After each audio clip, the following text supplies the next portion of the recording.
It started with a dare. Not the kind you forget, the kind that burns into your memory like snow melting on your skin. You wouldn't last 5 minutes on a blind date. Evelyn, her best friend Mia, had teased over coffee, swirling her spoon like she was stirring up trouble. You'd probably interview the poor guy like he's applying for a job. Evelyn Gray, 35, CEO of Gray Tech, and a woman who had built an empire with her own hands, laughed it off. She didn't do blind dates. She didn't do Christmas miracles either. Her world was made of deals, deadlines, and decisions. Not romance under mistletoe, but that night, when the city glowed gold under the snowfall, and her office was the only light burning on the 42nd floor, something cracked inside her. The laughter of couples passing by below, the sight of a small child tugging her father's hand toward a Christmas tree lot, it all pressed against a quiet ache she'd ignored for years. So when Mia called again, still teasing, Evelyn said the words she didn't expect to hear from herself. Fine, one date. Just to prove you wrong. It was supposed to be a joke. One harmless dare before Christmas.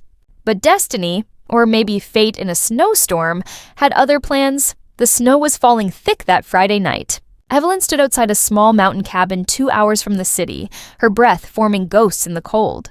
She'd driven herself because control was her comfort. But now the car was stuck in a snowbank and her phone had no signal. Perfect. Her blind date, Daniel, according to the dating app Mia had set her up on, was supposed to meet her at a cafe nearby. Instead, she'd taken a wrong turn in the storm and ended up here, in front of a warm cabin glowing like something out of a postcard. Desperate for help, she knocked. The door opened to a man with tousled dark hair, wearing an old flannel and holding a mug of cocoa. His eyes, calm, curious, and kind, met hers. "You're freezing," he said. "Come in before you turn into a snow sculpture." "I'm sorry," she started, embarrassed. "I got lost on my way to Daniel's," he finished for her, smiling faintly. Her heart stopped. "Wait, He nodded. "Yeah, I guess fate decided to skip the cafe." Inside, the cabin smelled of pine and cinnamon. A fire crackled in the hearth, and Evelyn found herself sitting on a couch draped in a wool blanket, watching Daniel pour her tea. He wasn't what she expected. Not another CEO or a sleek executive. He was grounded, warm, real.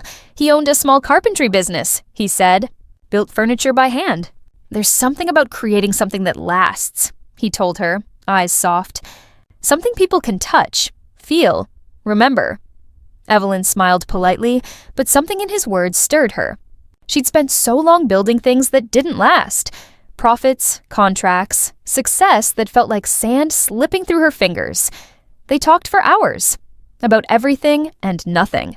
The sound of wind outside, the smell of firewood, the way he laughed quietly like he didn't need to prove anything. When the power flickered out, plunging the room into shadow, Daniel lit a candle.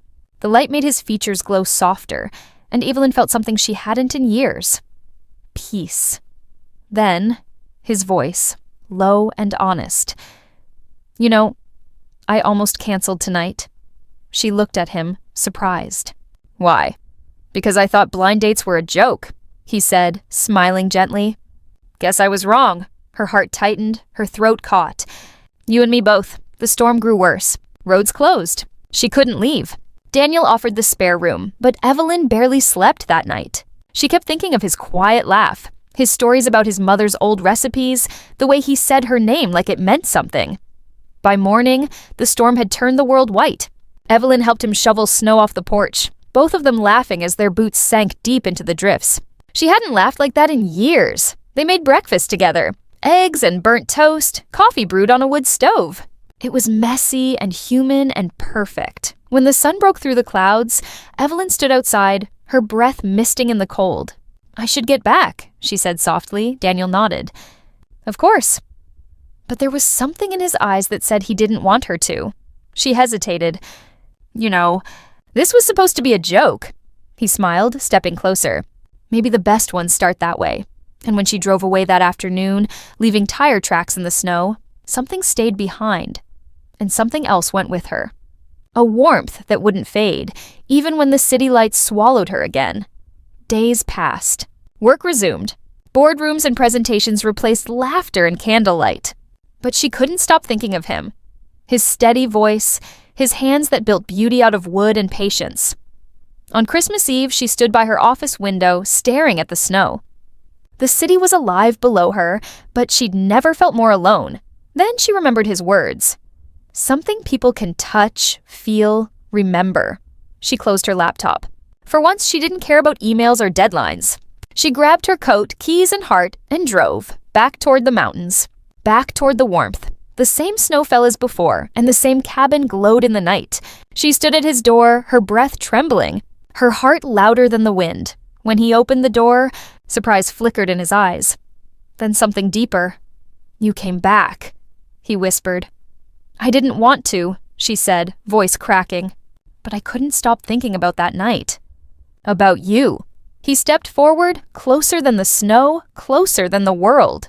"Evelyn," she smiled through tears. "Maybe some dares are worth taking." He reached out, brushing a snowflake from her hair, and for the first time in years, Evelyn let herself fall.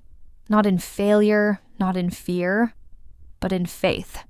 The snow kept falling, the fire still glowed, and somewhere in that quiet cabin, two people who had once laughed at love found it waiting for them. Not in boardrooms or plans, but in the soft, unguarded moments between storms. That Christmas, the CEO who thought blind dates were a joke learned that the heart doesn't follow schedules. It follows the snow.